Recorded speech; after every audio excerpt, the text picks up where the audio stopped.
Chers amis argentins, depuis votre départ, plus d'un siècle s'est écoulé. Pour réveiller vos souvenirs d'antan et peut-être vous faire découvrir nos vallées, regardons ensemble ces images qui reflètent notre vie d'aujourd'hui. Commençons tout d'abord par quelques mots d'histoire et de géographie.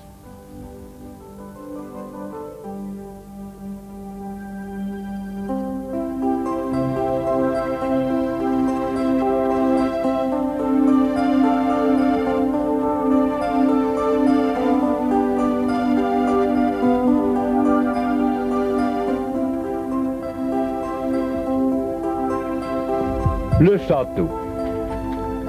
Le célèbre château de Ripaille, un des berceaux de la maison de Savoie. Construit au XIIe siècle, il a été la demeure seigneuriale des comtes et des ducs de Savoie, depuis Amédée V à Amédée IX.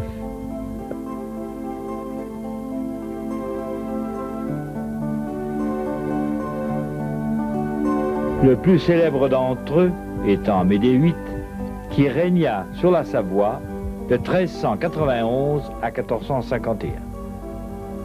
Duc qui fut un temps pape sous le nom de Félix V.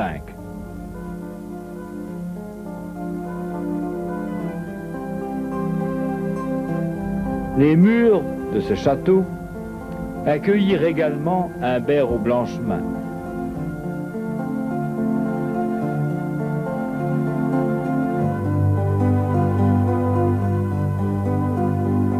Jusqu'en 1536, au moment de la réforme protestante, les deux rives du lac étaient savoyardes.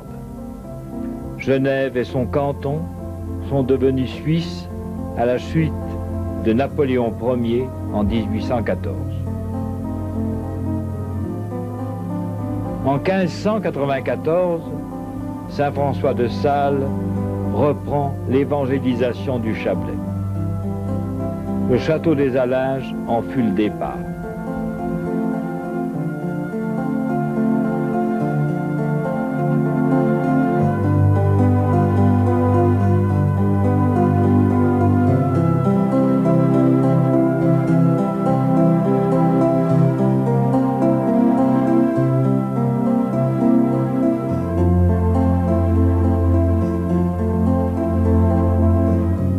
Ainsi que la petite chapelle de Marin.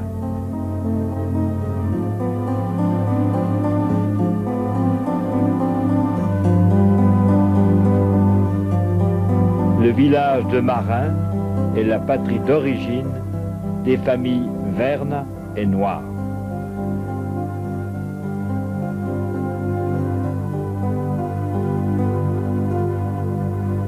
Plus haut s'ouvrent les portes du pays de Gavot, avec sur notre route Champange, petit village de 700 habitants.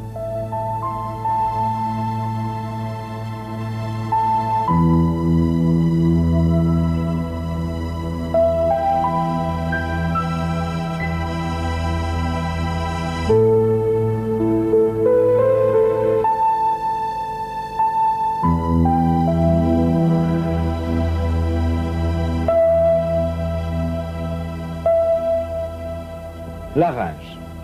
Nous sommes arrivés au point culminant du plateau de Gavot. De ce plateau sont parties les familles Favre, Boujon, Viola, Girard, Butet, Trebout, Marchand et bien d'autres.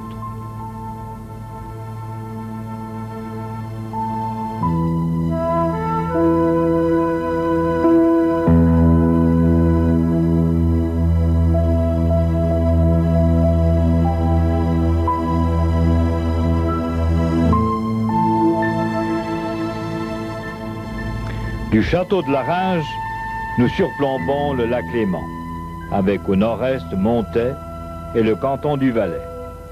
Au nord, Lausanne dans le canton de Vaud. Et à l'ouest, Genève et son canton.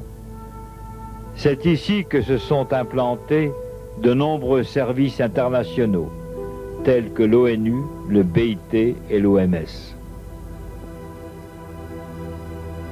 De ce château, nous apercevons Vérossier, petit hameau de la Ringe, habité par les familles Beauchaton.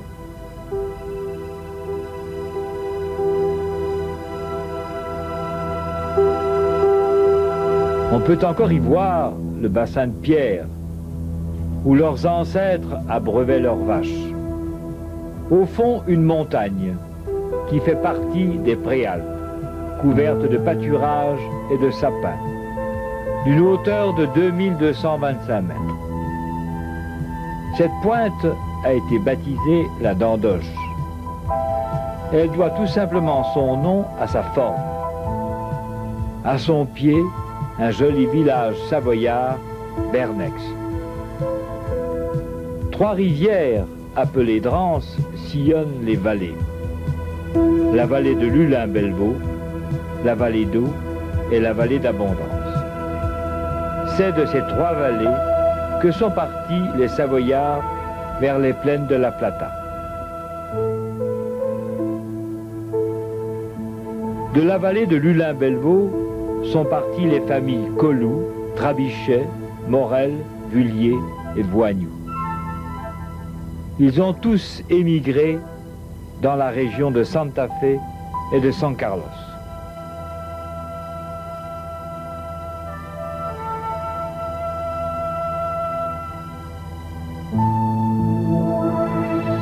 De la vallée d'Eau, avec Morzine et Avoria, les petits villages de Sétrou et du Biou. D'ici sont partis les familles Rosset, Vullier et Martin.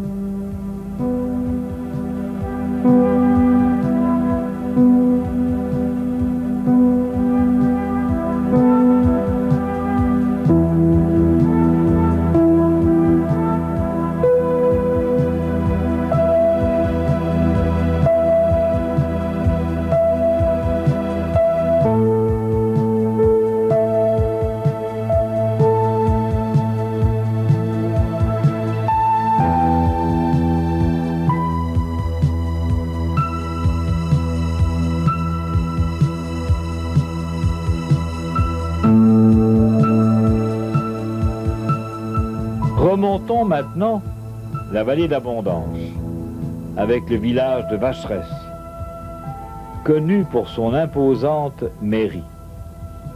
On rappelle ici les souvenirs des familles Favre, Dunant et Tupin.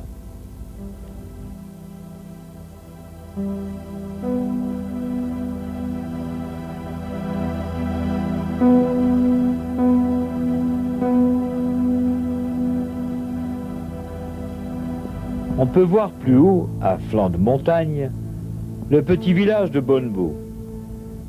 De là sont parties de nombreuses familles, telles que les Belles, les Favre, ainsi que tous les sétours de Santa Fe et de San José.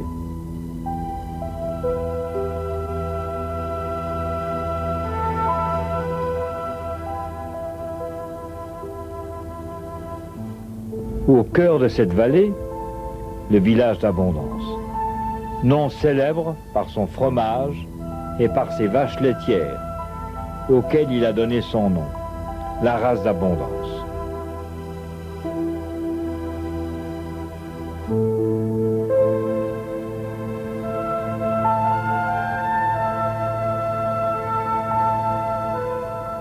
C'est la vallée aux larges chalets, construit entièrement en sapin et orné de magnifiques galeries aux palines découpées comme de la dentelle. Village d'où sont partis les familles Berthet, Maxy, Besson, Gagneux et Bernard.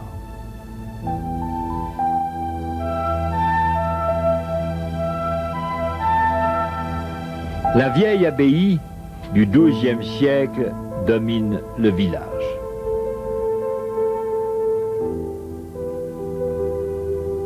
Ce sont les moines qui ont construit le monastère, fondé par Ponce de Faucigny, qui en fut l'abbé.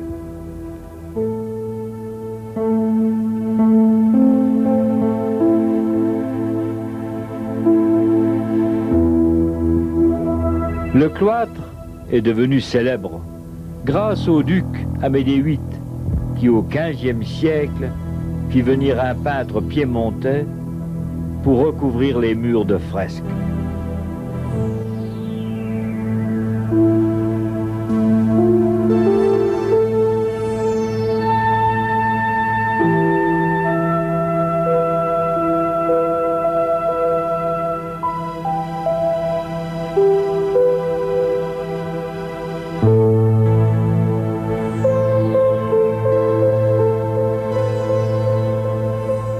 Non loin de là, Charmy, petit hameau d'abondance, où nous pouvons encore y voir la maison de la famille Berthet, c'est aussi de là que sont parties les familles Biou. Cette vallée est surplombée par des sommets qui culminent à plus de 2400 mètres d'altitude, tels que les Cornettes de Bise et le Mont-Grand. À leurs pieds, le charmant village de la Chapelle d'Abondance. C'est d'ici que sont parties les familles Maxy, Comment et Brella.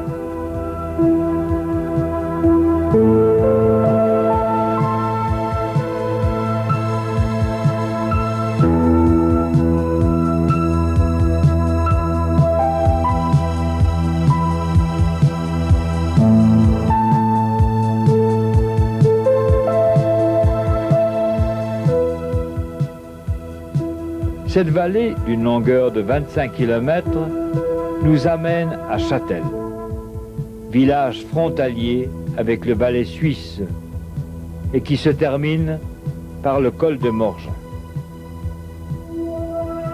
Regardez bien ce paysage, cette vallée d'abondance. En 1857, c'est la dernière vision qu'ont eue les partants avant de découvrir les grandes plaines de la Plata d'Argentine.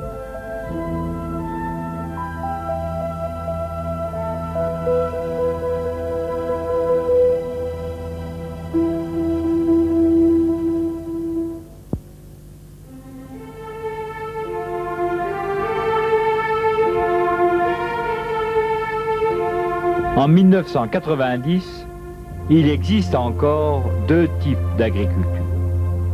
Celle de montagne, avec une relative modernisation, mais aussi avec toutes les difficultés qu'elle impose.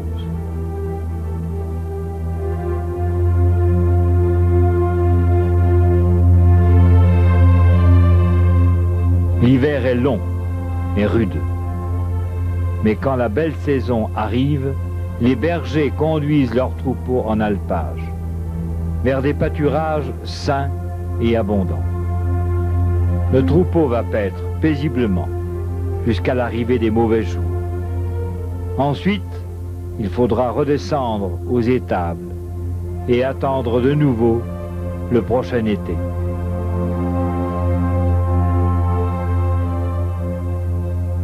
En montagne, les méthodes de production sont ancestrales. Ce sont des gestes que les gens font depuis des siècles.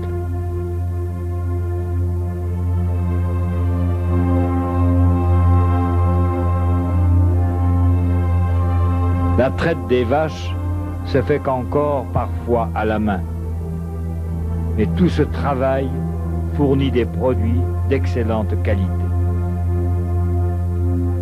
L'autre agriculture est celle de plaine. Les saisons y sont moins rudes et les techniques de travail plus modernes et très différentes. Ici, tout est lié à la production et au rendement. Les tracteurs ont remplacé les chevaux et l'ensilage de maïs, la bonne herbe grasse des pâturages.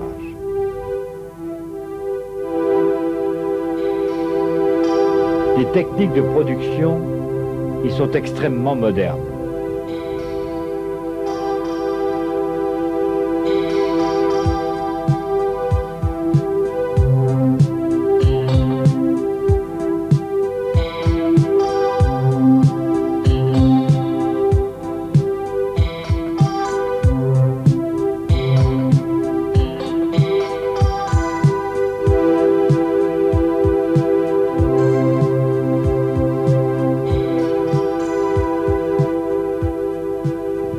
fermes sont toutes équipées de machines à traire ou d'une salle de traite.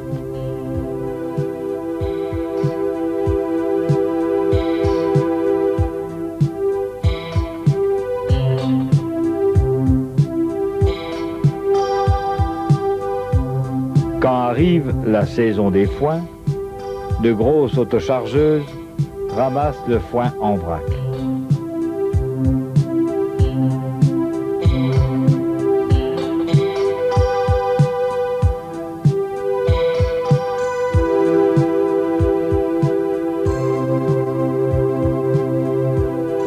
Sinon, ce sont de grosses presses qui laissent derrière elles d'énormes balles rondes de foin.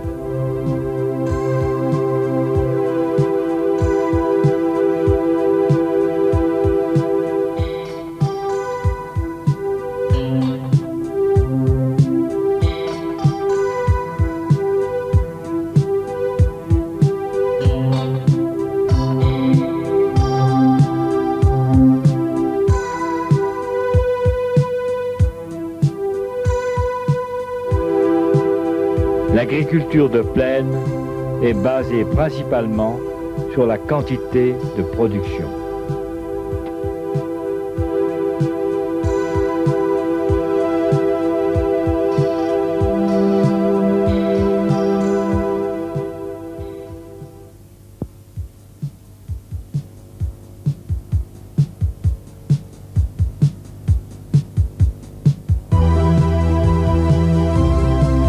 L'artisanat est un secteur commercial important dans la région.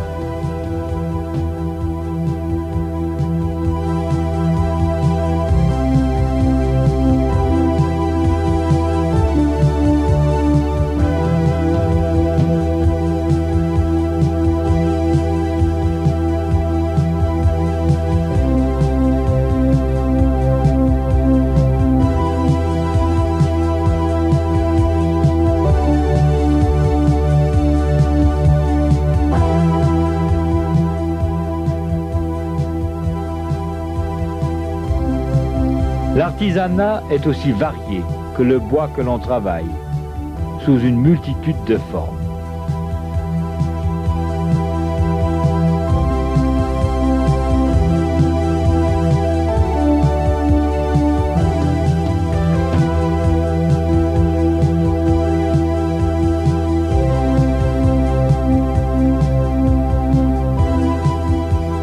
De nombreuses piscicultures fournissent également une activité importante.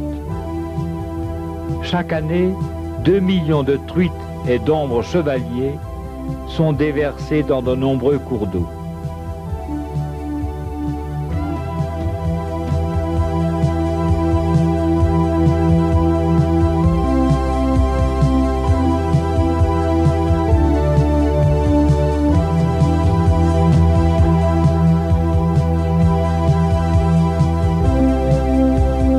La pêche artisanale se pratique sur le lac Léman.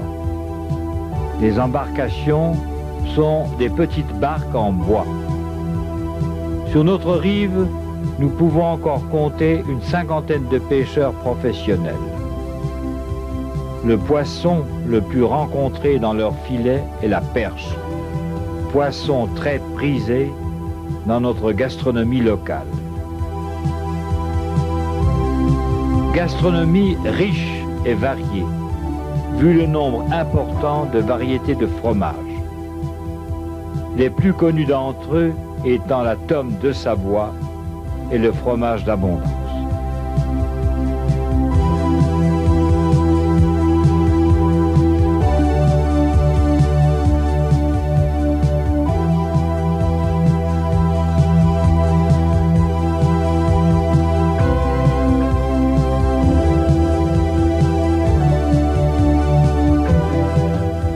Dans notre décor naturel, des milliers d'abeilles s'activent durant tout l'été pour nous fabriquer le délicieux miel de montagne.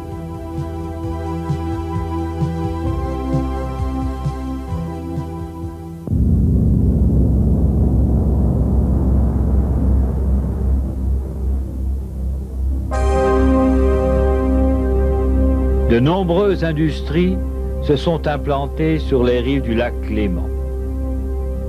La plus importante et la plus connue d'entre elles étant l'usine d'embouteillage des eaux minérales d'Évian. Ici, chaque jour, 3,5 millions de bouteilles y sont embouteillées. C'est grâce à 1600 personnes qui y travaillent à l'année.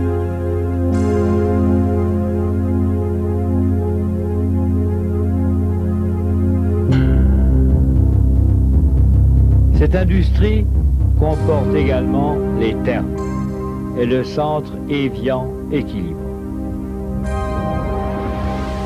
Nous découvrons également l'usine Thomson CSM, Bolloré Technologies et plusieurs usines qui se chargent du travail du bois, élément naturel et abondant dans la région.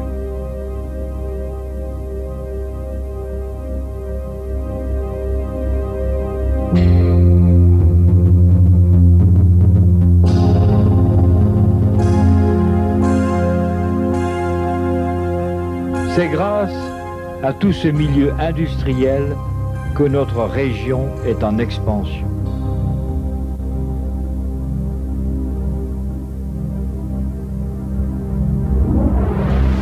Notre région étant frontalière, elle permet l'échange de main-d'œuvre avec la Suisse. Ces frontaliers sont confrontés à des files d'attente interminables et à des traversées en bateau souvent inconfortables.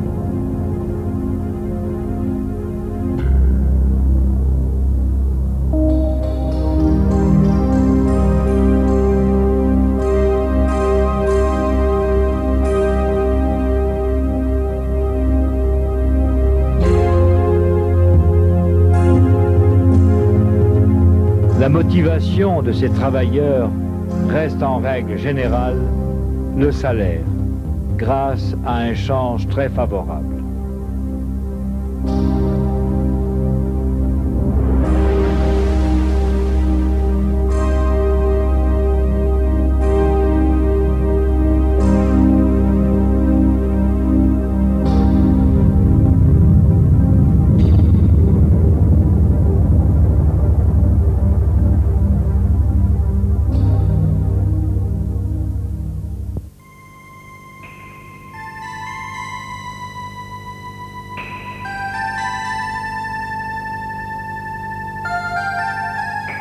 Notre région possède un atout considérable, le tourisme.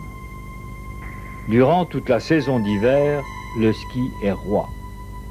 Des stations comme Morzine, Avoria, Abondance, Bernex et Telon permettent de découvrir nos vallées sous leur manteau blanc.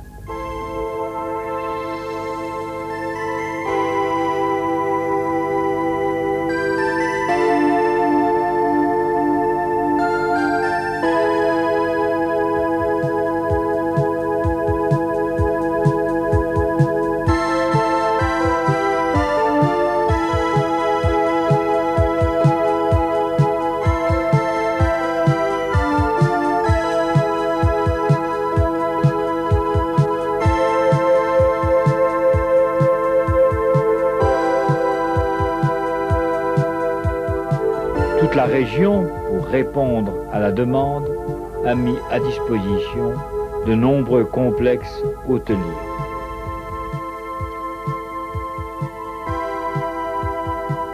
Le tourisme d'été est lui aussi un secteur économique important. Situé entre lac et montagne, on peut y pratiquer toutes sortes d'activités.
la beauté de notre cadre favorise également la détente.